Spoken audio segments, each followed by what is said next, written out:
Olá pessoal, espero que estejam todos bem. Hoje eu quero apresentar um material num formato um pouco diferente dos outros que a gente trabalhou até agora. Hoje a gente vai trabalhar com slides e eu acabei optando, em colocar esse áudio porque no meu entendimento facilita a absorção do conteúdo por vocês. Muito embora eu odeie gravar qualquer tipo de áudio pelos meus queridos alunos, eu acho que vale a pena aí essa mudança aí no cronograma. Nós estamos trabalhando nesse material para o projeto integrado 4 da licenciatura e o projeto integrado 6 do bacharelado. Ambos vão trabalhar o projeto de pesquisa, que é o temido TCC. Normalmente vocês já entram na graduação com medo desse bicho-papão, não é nada difícil, é um pouco trabalhoso porque tem muito detalhe, mas não é nada um bicho de 7 cabeças. Eu vou tentar fazer uma breve apresentação, na verdade, porque eu sei que o horário de vocês é concorrido, e eu também tentei fazer uma apresentação um pouco suave para o tema que eu sei que é muito pesado para vocês. E aí, para a gente começar essa imagem que eu acho que mostra um pouco do que vocês estão sentindo, que ali tá tudo bem, ruim mesmo, tá? Quem precisa entregar o TCC ou pensar no tema de TCC, que já começa o pânico. Mas isso não é nenhum problema se vocês se organizarem desde o comecinho. Bom, então se eu tenho que me organizar desde o começo, Fê, o que eu preciso fazer? Por onde que eu tenho que começar? O que eu preciso fazer para conseguir trabalhar isso daí? Primeira coisa, uma coisa que é normal, esse gráfico que eu estou apresentando para vocês, embora tenha termo chulo nele, é mais ou menos o que acontece. Normalmente os alunos têm o prazo inicial, a semana que foi apresentado, o que tem que fazer, o cronograma e tudo mais. A pessoa não faz nada, vai dando outras prioridades, coloca outros trabalhos na frente, vão deixando esse para trás. Chega perto do final, começa a dar um pânico, faz todo o trabalho enquanto chora, naquele desespero e entrega a coisa de qualquer jeito. Isso acontece muito e é um verdadeiro tiro no pé. Porque é aquilo que eu comentei, não é difícil.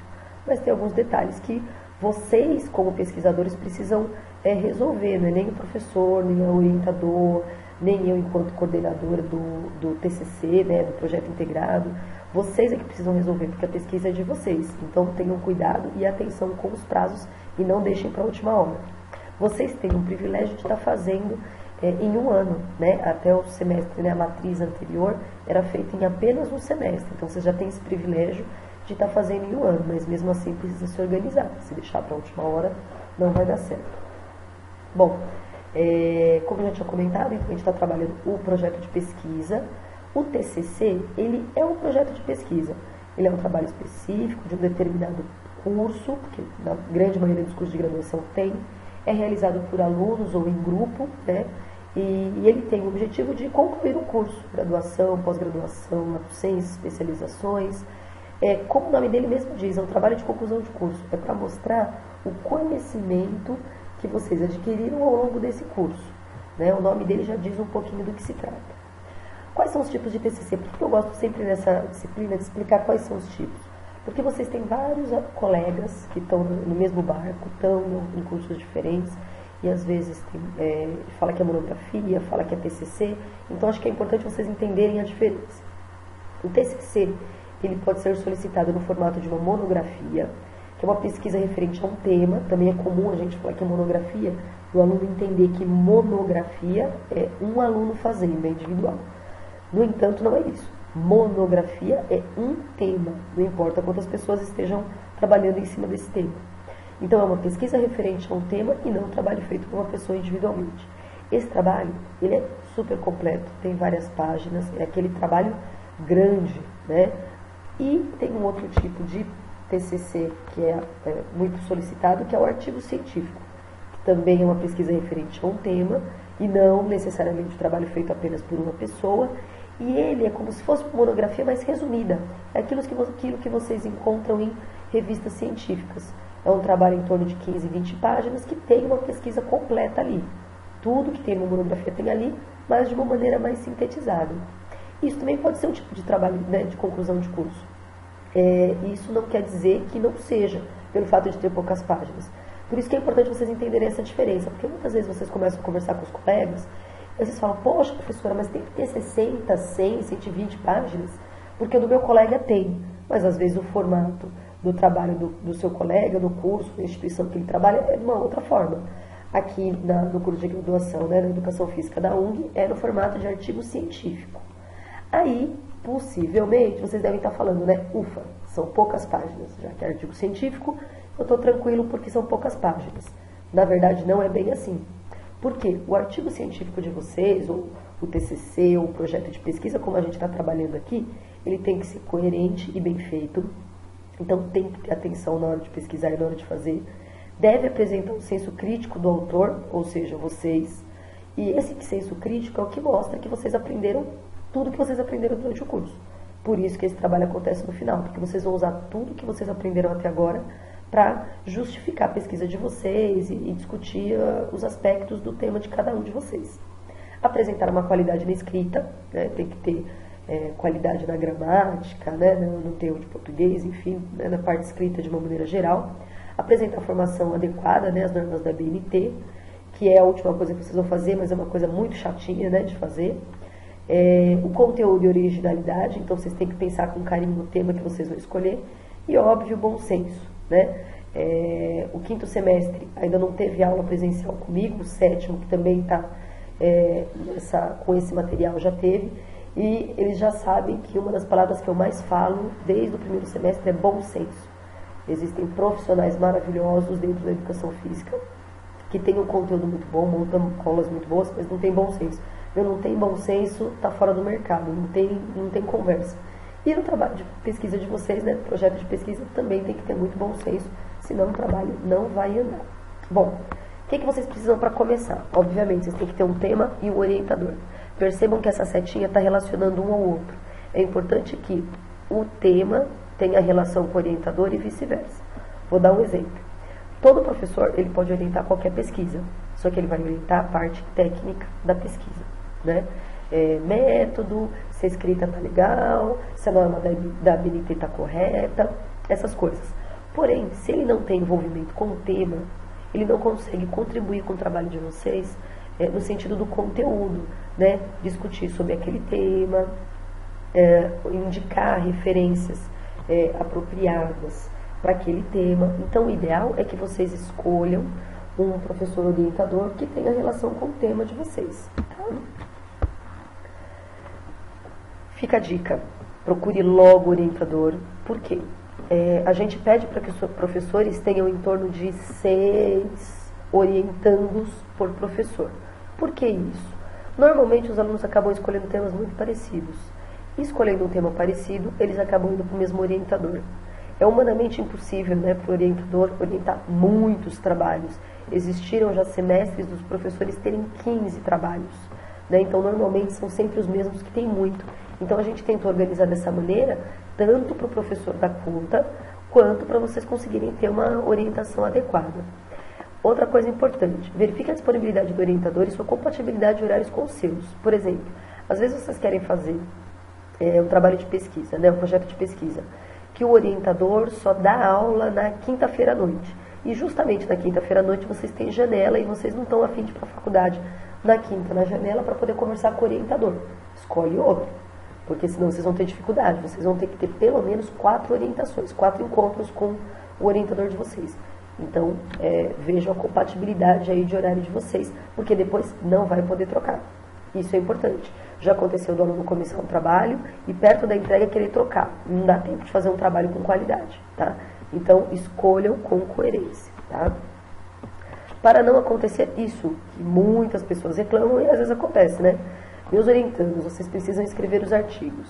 Aí vocês perguntam, mas por onde começar? Cadê o orientador? Sumiu. Não acha, não encontra, mas às vezes não encontra justamente porque vocês não têm compatibilidade de horário. Uma coisa que eu acho muito importante frisar para vocês, assim, todos os professores, eles orientam o TCC porque eles gostam de pesquisa e porque eles têm um carinho enorme por vocês. Porque nenhum orientador ganha nada para orientar o trabalho de vocês. E, por favor, não entendam isso como uma reclamação, não é. Mas é porque muitos alunos, às vezes, chegam com um discurso falando para o professor que paga o professor para orientação. Isso não acontece. O professor, ele recebe para ministrar aulas e não para orientar trabalho dos alunos. Então, assim, Eu sempre brinco com os alunos, né? Na hora que vocês forem abordar o professor para convidá-lo, né, para ser orientador de vocês, dá uma piscadinha, fala que vocês são ótimos alunos, que vocês vão fazer tudo direitinho, para facilitar que o professor aceite vocês como orientador. E sempre verifiquem a compatibilidade do horário, né? E tenham bom senso sempre na hora que for participar das orientações aí. Porque muitos orientandos acabam querendo entregar um trabalho, tirar uma dúvida, durante a aula do professor. E muitas vezes esse professor está em outra turma, não tem cabimento. Então tomem cuidado e ajustem os seus horários para que vocês não tenham problema aí futuramente. Bom, e para aqueles que ainda não têm, já está encaminhado, a gente já está com o processo de pesquisa rolando e ainda não tem tema. Busquem o tema. Fê, eu não tenho a menor ideia do que fazer. Me procura, que a gente conversa, eu tento, né, achar uma luz no fim do túnel com vocês, ou algum professor que vocês tenham mais afinidade, quiser bater um papo, todos os professores do curso têm condições para, né, de repente, dar uma luz para vocês. Aqueles que quiserem, me procurem também, que a gente senta, conversa, a gente vai delimitar e pensar num tema bacana para vocês. O que é importante com relação ao tema, na hora que vocês forem escolher esse tema? A pesquisa, ela obrigatoriamente tem que ser coleta, tem que ter pesquisa de campo, né? Tem que ser uma pesquisa de campo, ou seja, tem que ter coleta de dados. Então, vocês precisam levar em consideração a disponibilidade que vocês têm para isso. Às vezes o aluno chega e fala assim, eu quero fazer uma pesquisa que verifique a melhoria do condicionamento físico das pessoas que praticam pilates, por exemplo. Se a gente for pensar num método para isso, o que a gente deveria fazer? O ideal, né? O correto, enfim, o que ficaria mais fidedigno, né? Mais seguro aí para pesquisa. Eu faria uma avaliação física em pessoas sedentárias, aplicaria algumas sessões de pilates, de pelo menos, sei lá, uns 2, 3 meses, enfim, e reavaliaria essas pessoas. Eu vou ter tempo para isso? Eu tenho um laboratório disponível para fazer essa avaliação? Essa aula vai ter que ser 3 vezes por semana, ou com 1h30 de duração, por exemplo. Eu tenho disponibilidade para isso? Eu vou ter tempo para montar essas aulas e para registrar e analisar aula a aula por 3 meses? Não, eu não vou ter. Então não adianta pensar nesse tema. Tem que pensar num tema que vocês dêem conta de coletar os dados, né, e fazer análise, tá? Os locais em que vocês trabalham, né, tem contato, facilita, né, uma possível coleta. Às vezes a pessoa fala assim, eu quero fazer um trabalho sobre ginástica laboral. Aí eu pergunto, você tem algum contato numa empresa? Não, não tenho. Você já falou com alguém para ver se... Não fiz. Então, às vezes vocês fazem todo um trabalho de referencial bibliográfico e na hora que chega a coleta de dados, vocês não encontram nenhum lugar que permita que vocês coletem dados. Então, a pesquisa de vocês foi pro brejo. Então, já pensa nisso antes. Que tema que eu vou fazer, eu tenho contato. Muitas vezes, no próprio lugar que vocês estagiaram ou que vocês trabalham, vocês conseguem fazer isso. Facilita a vida, tá? Mas aí fica, claro, do gosto pessoal. Tem gente que às vezes fala assim, eu tô com meu horário apertado, mas eu vou correr e vai dar certo. Ok, fica a critério de cada um. Mas fica a dica para aqueles que têm problema maior de trabalho. E por fim, uma dica importante na hora de escolher o tema levar em consideração o gosto pessoal de vocês, né? O tema, vocês vão ler, vocês vão ter que ler muita coisa, escrever muita coisa sobre o tema. Então, se vocês pegam um tema que vocês gostam, talvez no final da pesquisa vocês vão parar de gostar dele, de tanto que vocês vão ler sobre o assunto. Então, pega um tema que vocês curtam, que vocês tenham facilidade, né? De repente, você tem dificuldade com fisiologia. Você vai falar sobre fisiologia no TCC? Não, pega um tema que você tenha familiaridade. Isso já ajuda bastante. Por que disso tudo? Porque com certeza ao longo desse semestre, ao longo do próximo semestre também, que vocês vão continuar com o trabalho, vão ter momentos em que vocês vão pensar que tirar a semente de morango é mais fácil do que fazer o TCC. E isso é inevitável. Vocês vão fazer o trabalho, vai ter hora que vai parecer que está tudo errado e às vezes não está, de tanto que vocês vão ler a mesma coisa. Então, se vocês gostam do tema e vai dar essa sensação, imagine se vocês não gostarem. Então, pensa no tema com carinho, tá? Bom, agora eu quero falar rapidinho, tentar falar rápido, né? Um pouquinho sobre metodologia de pesquisa. Com certeza vocês viram mais coisas na disciplina metodologia da pesquisa e que vai contribuir bastante com o projeto de pesquisa, mas é uma revisão super rápida e dos tópicos mais importantes para vocês, né? Para relembrar aí, como já tem alguns semestres que vocês tiveram essa disciplina. Por que a gente pesquisa? A pesquisa é super importante em todas as áreas porque a gente sana, né, as dúvidas que a gente tem. A gente consegue resolver problemas que tenham frente a algum tema, algum problema. Né? Às vezes a gente está dando uma aula, a gente fala, poxa, mas será que é assim? Será que é assado? Aí não tem nenhuma pesquisa científica que comprove aquilo. Aí a gente vai lá, faz a pesquisa e comprova aquilo lá, né? Aquele problema que a gente identificou. E a gente sai do achismo. Né? É muito ruim para um profissional de verdade falar assim, eu acho que... A gente não acha, a gente tem que ter embasamento teórico e ir atrás das informações que a gente precisa, né? E propor, através dessas pesquisas, possíveis melhorias. Então, se eu descobrir alguma coisa importante, eu vou mudando a minha prática, né? Vou mudando a realidade para que haja melhorias frente a essa pesquisa, o que foi descoberto. Bom, depois de vocês estarem informados, porque muitos de vocês devem estar pensando, mas Fê, tá, pesquisa é importante, mas eu não gosto de pesquisar e eu não vou pesquisar depois de formado. Ok, não tem problema, não quer pesquisar, vocês não são obrigados a fazer isso depois de formados. Possivelmente vão fazer aqueles que escolham seguir carreira acadêmica, né, fazer uma pós, fazer um mestrado. Os demais, se quiserem trabalhar só na prática, possivelmente não vão precisar pesquisar. No entanto, mesmo não pesquisando, vocês vão pelo menos ter que ler, né, as pesquisas para se atualizar. As pesquisas, elas vão atualizando a gente, né? Tem informações novas que vão surgindo e a pesquisa científica é fundamental para isso. Importante, pesquisa científica. Cuidado com os blogs, né? Já deu esse boom aí com o rapaz aí com o CREF, tenho certeza que todos vocês estão acompanhando. Então, assim, tomem cuidado com as informações que vocês pegam, principalmente da internet. Eu vou postar na plataforma uma lista de revistas científicas que vão auxiliar vocês aí na coleta de informações para o trabalho de vocês. Tá? Então é importante, pelo menos, que vocês leiam pesquisas, principalmente depois de formados, para que vocês se atualizem sempre. Bom, aqui são duas bases de dados básicas, depois eu vou passar uma lista de revistas, né? Essa é uma base bem ampla de dados, que é a Cielo e a CAPES. Lá vocês encontram diversos temas, vocês colocam as palavras-chave e vai aparecendo vários artigos interessantes que podem contribuir aí com o projeto de pesquisa de vocês. Bom, o que um projeto de pesquisa deve ter? Inicialmente ele tem que ter um tema. O tema é um bolo. Pensem assim, o tema é um bolo. Eu quero falar sobre hidroginástica, eu quero falar sobre aprendizagem motora na escola, eu quero falar sobre as discussões de gênero dentro da escola, sei lá, né, o que cada um vai querer pesquisar. Então ele é o bolão, né? É o bolo completo aí. Dentro desse tema, vocês vão ter uma dúvida, um problema dentro dessa temática que vocês gostariam de resolver, né? Por exemplo, a hidroginástica é o tema, né? O bolo. Aí eu quero saber quais são os benefícios psicológicos que a hidroginástica oferece. Eu quero identificar o que dessas modalidades.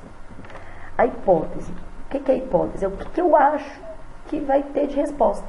Quando a gente começa uma pesquisa, embora a gente não tenha certeza ainda, a gente já tem uma ideia do que vai acontecer, a gente já espera alguma coisa, né?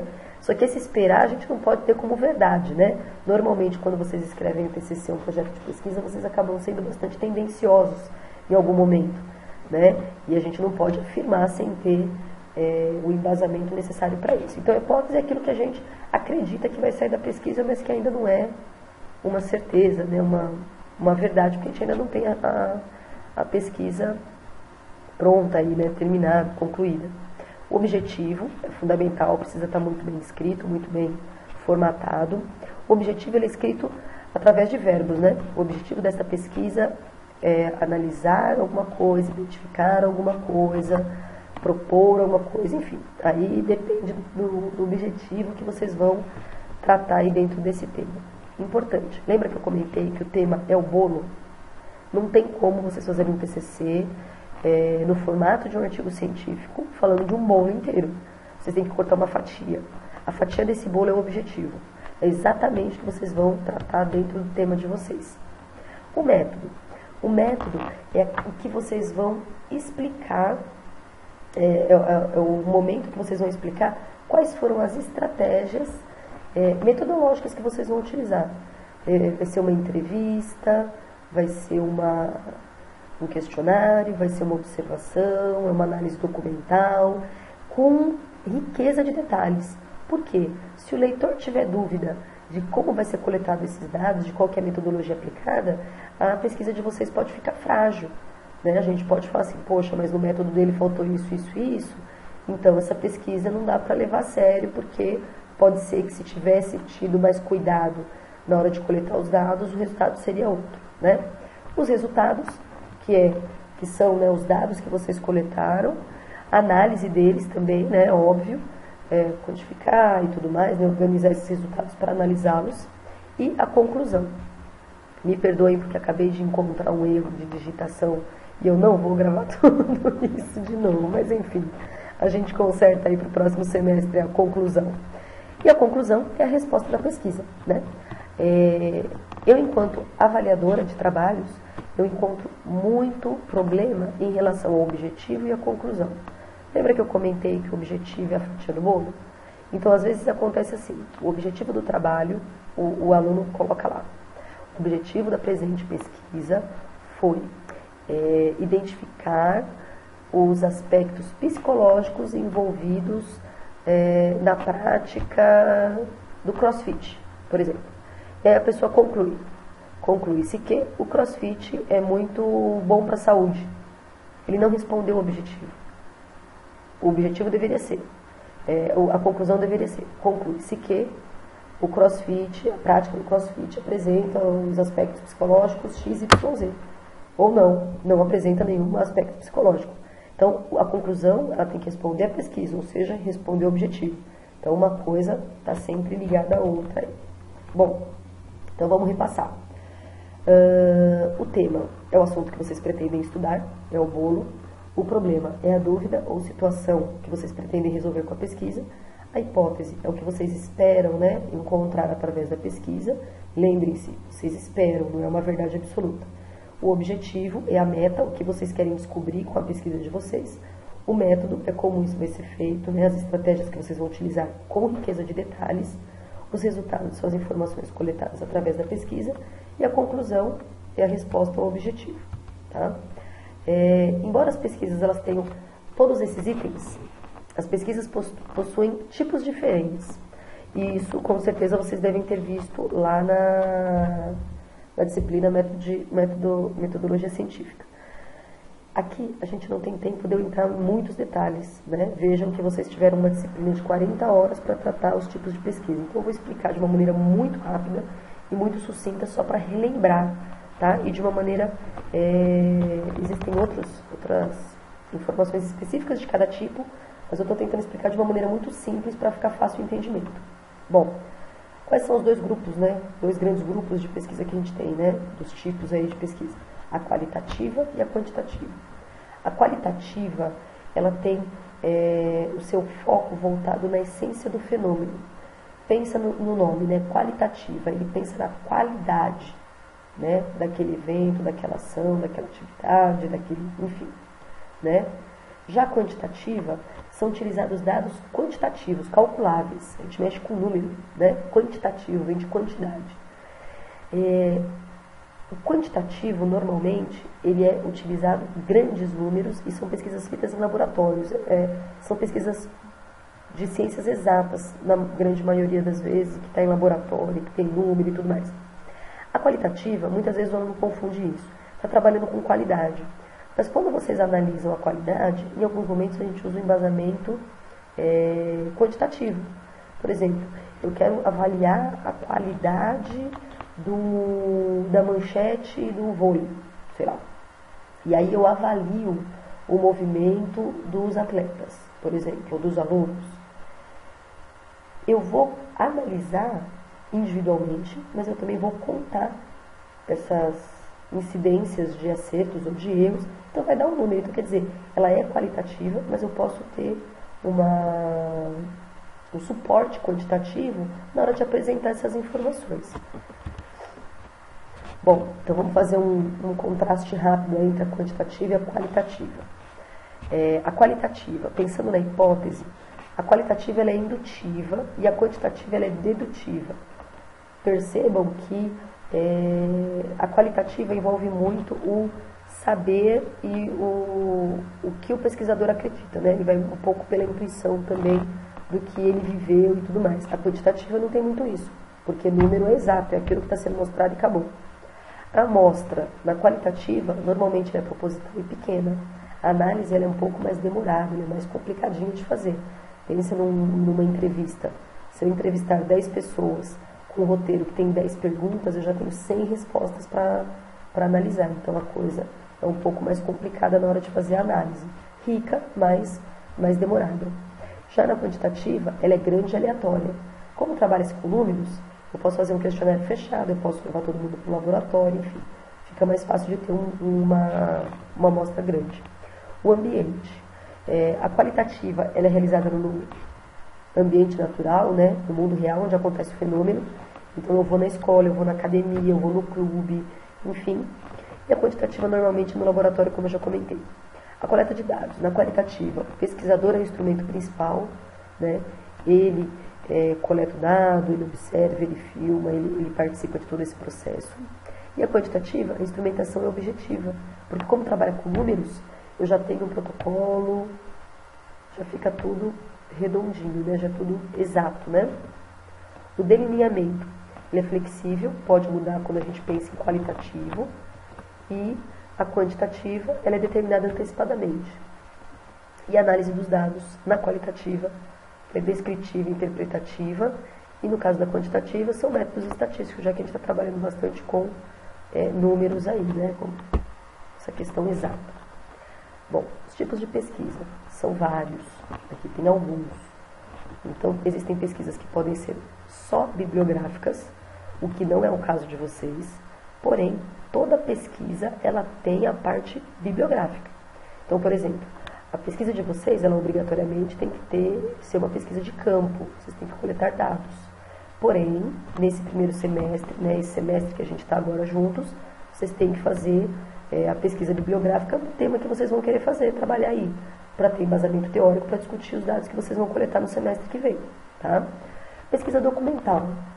A pesquisa documental é quando os dados são, a gente consegue os dados através de documentos, né?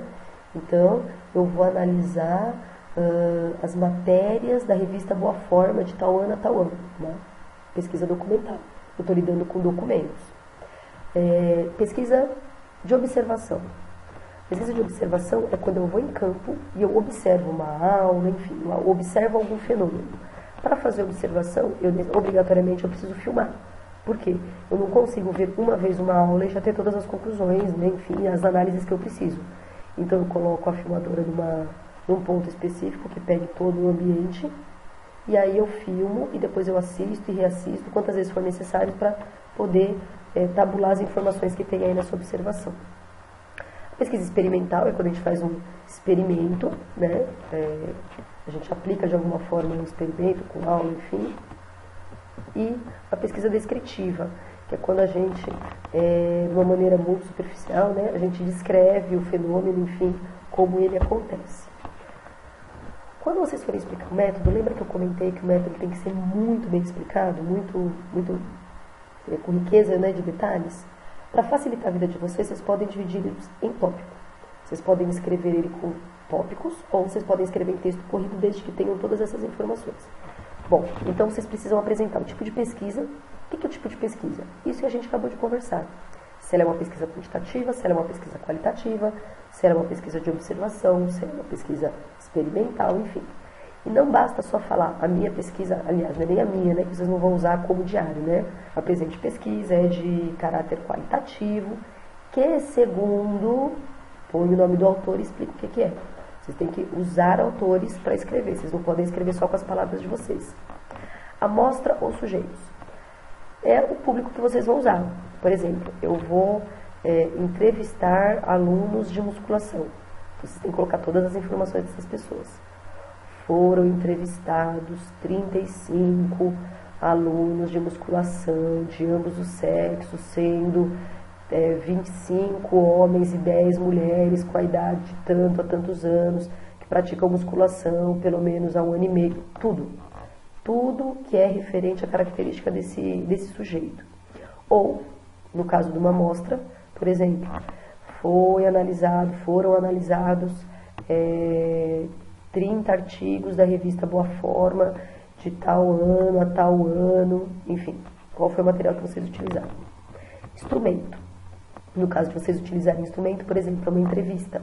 Então, é o roteiro da entrevista que vocês têm que escrever, né? Tem que explicar. O roteiro da entrevista possui tantas perguntas abertas, fechadas e assim por diante. Se é questionário, mesma coisa. Foi realizado um questionário, assim, assim, assim, com tantas perguntas, perguntas abertas, perguntas fechadas, que segundo fulano significa isso, isso e isso. Esse questionário foi aplicado antes da aula, ou depois da aula, ou foi mandado por e-mail, enfim. Tudo como foi feito, né? Como foi realizado. Procedimento, que foi um pouco do que eu acabei de explicar, né? O instrumento é o material da coleta de dados e o procedimento é como ele foi feito, né? Eu entreguei o questionário pessoalmente, eles responderam antes da aula, depois da aula, ou eu enviei por e-mail, eles me responderam por e-mail, enfim. Tem que descrever como é que é feito. E o tipo de análise, como é que vocês vão analisar? Por exemplo, são questões abertas? Tá. Vocês vão analisar de que jeito? Análise de conteúdo, enfim, como que vai ser a estratégia? Tem que estar bem explicado também e usando o embasamento teórico aí dos livros de pesquisa científica. Como eu já tinha comentado, o formato do TCC da UNE, então, é um artigo científico. Ele deve ter entre 13 e 21 páginas, sem contar os anexos. Tem que ter título, 3 palavras-chave. Para que serve a palavra-chave?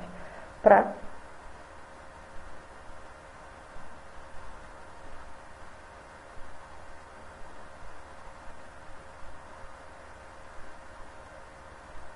vocês precisam das palavras-chave para auxiliar no momento de alguém querer encontrar o artigo de vocês, numa publicação, na biblioteca, enfim. Então a gente utiliza as 3 palavras principais, né, que estão envolvidas no tema e que aparecem, obviamente, com mais frequência no texto de vocês. O resumo é um dos primeiros itens que aparece no texto de vocês, mas ele é a última coisa que vocês vão fazer, porque é o resumo do trabalho todo de vocês, né, de tudo que vocês fizeram no trabalho aí. A introdução, como o nome diz, vocês vão começar a explicar o trabalho de vocês, o que motivou vocês a escolherem esse tema, por que ele é importante, né, um pouco do referencial bibliográfico, se for o caso, e o objetivo. A revisão de literatura, vocês vão apresentar o que a literatura tem falado do tema de vocês o mais recente possível e o que for mais relevante possível para o tema de vocês, e o método bem delineado com riqueza de detalhes, como a gente conversou até agora. Esses itens que estão em verde, resultado, discussão e conclusão, eles vão aparecer só no semestre que vem. Então vocês têm que se preocupar até o método e as referências bibliográficas que tem que ter no final do trabalho de vocês, frente ao que vocês fizeram até agora, né, dentro das referências bibliográficas. Importante que tudo isso tem que estar nas normas da ABNT, tá? Então, repassando, o título é o nome do trabalho, né, qual que é o tema, né, que vocês vão trabalhar. Ele tem que ser objetivo e claro, cuidado para não falar o trabalho todo no título, né? As palavras-chave, como eu já tinha comentado, são itens para localização do acervo, então são as palavras principais do texto e que aparecem normalmente com frequência no texto. O resumo é a síntese de todo o trabalho, porém, ele é o último item a ser escrito. Agora, no projeto de pesquisa, vocês também vão ter que fazer o resumo, mas depois que vocês escreverem todo o projeto. Introdução é a apresentação do tema, o que você escolheu, qual é a relevância, qual a importância dele. A revisão de literatura, embasamento teórico, que vocês vão fazer através de livros e artigos científicos. E o método, que é a estratégia utilizada para coletar os dados, que deve ser bem explicado, deve ter riqueza de detalhes, tá? Os resultados que vocês vão fazer só no semestre que vem é o que foi coletado, né? E cuidado com a demonstração dos dados, né? Normalmente a pessoa já entra na faculdade, quando fica sabendo que vai ser coleta de dados, a gente fica pensando, eu vou fazer uma pesquisa e eu vou mostrar em gráfico de pizza, porque eu adoro gráfico de pizza. Às vezes, não dá para você mostrar o dado da sua pesquisa com gráfico de pizza, ou com gráfico de barra. Às vezes, ao invés de usar um gráfico, vocês vão usar uma tabela. O importante é que os resultados estejam claros, e não obrigatoriamente que exista um gráfico no trabalho de vocês. Discussão é a análise dos dados relacionando também com as referências bibliográficas. pensem bastante, olhem bastante, constantemente para a tabulação dos resultados, avaliem o que está sendo apresentado, o que vocês coletaram, para daí vocês discutirem todo o conteúdo que vocês têm em mãos. A conclusão que é a finalização da pesquisa, e ela obrigatoriamente tem que responder o objetivo de forma direta e assertiva aí, para não ficar dúvida do que foi pesquisado e do que foi descoberto. As referências bibliográficas, que foram todos os livros, enfim, que vocês utilizaram, e artigos da pesquisa de vocês. Tomem cuidado com uma coisa importantíssima que todos os alunos acabam fazendo, que é o plágio. Vocês devem mencionar os autores, vocês têm que usar o material que eles oferecem, vocês têm que tomar cuidado com a maneira que vocês colocam no texto. Dependendo do jeito que vocês colocarem no texto, vai parecer que é um plágio, que vocês estão roubando a informação de um outro autor. Então toma cuidado, plágio é crime, é um processo chatinho de fazer, mas que vale a pena, né? Imaginem se alguém pega o trabalho de vocês e vê que vocês copiaram, né? Isso vai dar um problema enorme aí para vocês. Bom, como que eu faço isso então, Fê, para não ser plágio? Existem duas formas, a citação direta e a citação indireta. A citação direta é quando vocês utilizam um trecho idêntico da referência. Então vocês vão fazer um copia e cola exato do que tem lá no texto da pessoa que vocês pegaram.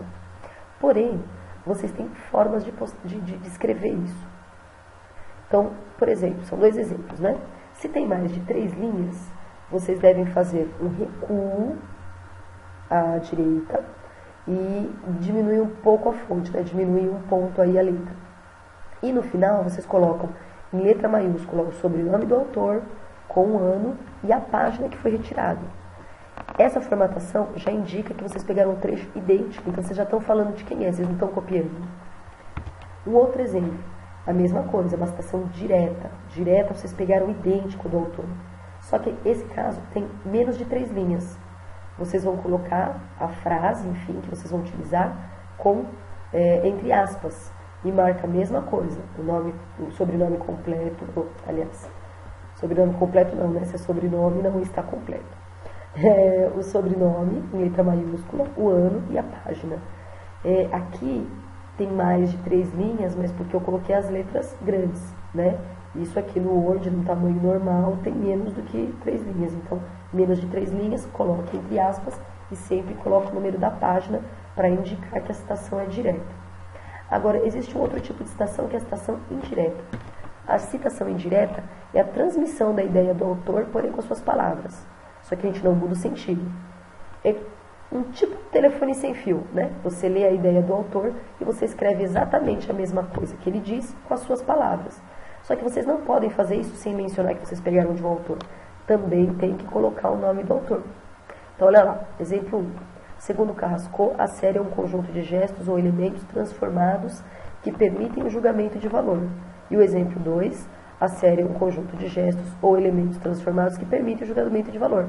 E coloquei o nome do autor lá no final, Carrasco, 1982. Esses são 2 tipos de como fazer. A frase do autor não foi exatamente essa, mas eu posso escrever, como eu fiz no exemplo 1, segundo o autor, coloco o ano e a frase, ou eu posso fazer a frase e colocar o autor e o ano no final dela. Então tem essas 2 formas de formatação aí, de formas gráficas para vocês apresentarem uma citação indireta. Agora, se vocês marcam com as palavras de vocês e não colocam o nome do autor, vira plágio. Se vocês fazem uma citação direta e não colocam o nome do autor, vira plágio. Por quê? Não tem nome do autor, não tem como a gente saber quem escreveu. Aí a gente parte do pressuposto que vocês escreveram, né? Então isso é um problema, porque às vezes o professor, o orientador, ele vai verificar que vocês plagiaram, vocês vão ter que fazer tudo de novo. Isso se dependendo do andar da carruagem, aí vocês já não reprovarem, né? Então fiquem atentos. Citação de citação. Às vezes acontece vocês lerem um trecho num livro que não foi o autor do livro que falou, foi outra pessoa que o autor do livro está mencionando. Então, assim, tentem evitar isso. Por quê? Lembra que eu comentei quase agora que a citação indireta é um telefone sem fio? Imagine esse telefone sem fio passando de pessoa para pessoa. Talvez fique um pouco fora do sentido real quando chegar em vocês. Então, tentem evitar. Como que a gente evita isso? Vocês viram lá no livro do Gil, que Marconi Lakatos falou alguma coisa. Vocês vão na referência do livro do Gil, pega qual é a referência que ele usou de Marconi Lakatos e vai direto na fonte. Assim vocês conseguem pegar a informação direto do Marconi Lakatos. Agora, se isso não for possível de jeito nenhum, é uma obra muito antiga, qualquer coisa do tipo, vocês vão usar a palavra apud. O apud significa citado por. Então, por exemplo, segundo Pires, 2010, apud, trícola e serrão são 3 as capacidades físicas de maior destaque na ginástica artística: força, flexibilidade e coordenação. Então, o que aconteceu aqui? Pires fez um trabalho, escreveu um trabalho e falou sobre essa definição que o trícola e serrão falou. Então, eu marco os dois usando o apud no meio, ok? Sobre as escritas, importante. Cuidado para não ser tendencioso. Normalmente a gente escolhe um tema, né, em algumas ocasiões a gente escolhe um tema que a gente ama de paixão. Isso é ótimo, mas a gente acaba sendo tendencioso, porque durante a pesquisa a gente defende ele o tempo todo. E às vezes é uma coisa que não dá para defender. Então a gente tem que ter esse olhar imparcial para a pesquisa. A escrita deve ser formal. É muito comum o primeiro texto que os alunos trazem na hora da orientação vir um texto parecendo diário. Eu participei do estágio obrigatório, e aí lá eu encontrei um professor que trabalhava uma atividade muito legal, que eu me interessei. Não, não é diário. Vocês têm que escrever em terceira pessoa de uma maneira formal. Presente pesquisa, é fundamentado, nisso, o objetivo é aquilo, outro, enfim, aí cada um de vocês vai ter um tema. Sejam críticos e curiosos. Não aceitem qualquer coisa. Pensem com carinho, reflitam, né, analisem, né, de verdade o que vocês têm na mão. E atenção às normas técnicas, que são as normas da BNT, né? A formatação, tamanho de fonte, tamanho de imagem, recuo, espaçamento, tudo isso. Se vocês tiverem dificuldade de mexer com Word, eu não sou uma grande entendedora, mas essas coisas básicas para a gente fazer um trabalho a gente precisa saber. Se vocês tiverem dúvida, vocês me falem, que aí eu tento, né, organizar, se ficou fácil de vocês entenderem com áudios, slides e tudo mais, eu faço um vídeo mostrando como mexer no espaçamento, na margem, muito embora vocês já deveriam saber, mas eu sei que muitos fazem trabalho em grupo e sempre deixa para o colega high-tech do grupo fazer sempre a parte de digitação.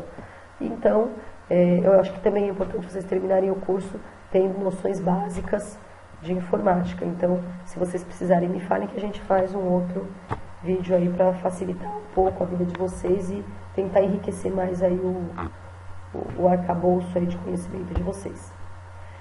E agora soletem o desespero, né? O bendito TCC chegou a hora de vocês. Eu tenho certeza que todos vão fazer um ótimo trabalho. Aproveito esse momento só para falar da questão da dupla, né? De ser em dupla, de ser individual. Vários alunos me procuraram. A ideia é que vocês façam em dupla. Por quê? Se vocês pensarem, nós temos 2 turmas de 5º semestre e 2 turmas de 7º semestre realizando o projeto de pesquisa esse semestre. Imaginem todos esses alunos fazendo individualmente. Os professores não dariam conta de fazer umas boas orientações, né, orientações de qualidade com vocês. Então a ideia de fazer em dupla é nesse sentido, para que vocês tenham qualidade na orientação. Senão a gente acaba não dando conta de suprir essa necessidade de vocês na orientação. Essa questão do desespero, eu sei que é comum. Muitos já estão brincando aí nas redes sociais que eu vou acompanhando vocês, né? Mas é uma fase importante. Vocês vão aprender bastante fazendo esse TCC, bastante não só da pesquisa, mas da relação humana, de como participar dessas orientações, de como se relacionar com as pessoas que vocês vão ter que pedir ajuda aí para poder coletar dados. Eu tenho certeza que todos vocês vão sair muito bem, desde que se organizem, não deixem para a última hora, tá? Algo difícil não significa algo impossível. Simplesmente significa que terá que trabalhar duro para isso. Isso com certeza. Nesse momento não vai ter como pegar o rabo do foguete dos colegas, né? A gente sabe que acontece muito isso às vezes em trabalho em grupo. Agora não vai ter jeito. Porque no semestre que vem vocês vão ter que coletar os dados e vocês vão ter que apresentar, né, a banca, a temida, né, que vocês explicam, e aí os professores acabam sabatinando vocês para entender melhor sobre o tema. Então, é difícil, mas não é impossível, e tenham certeza que vocês podem contar comigo. Me procurem, mandem e-mail ou mandem mensagem box no Facebook que eu olho, ou coloquem no fórum aqui da disciplina, no meio, né, no canal de comunicação que a gente tem, que vocês se sentirem mais confortáveis, tá? Bom, tenham e façam um ótimo trabalho e sucesso a todos. Eu tenho certeza que todos vão se sair muito bem. E até a próxima. Um beijo para todo mundo. Tchau, tchau.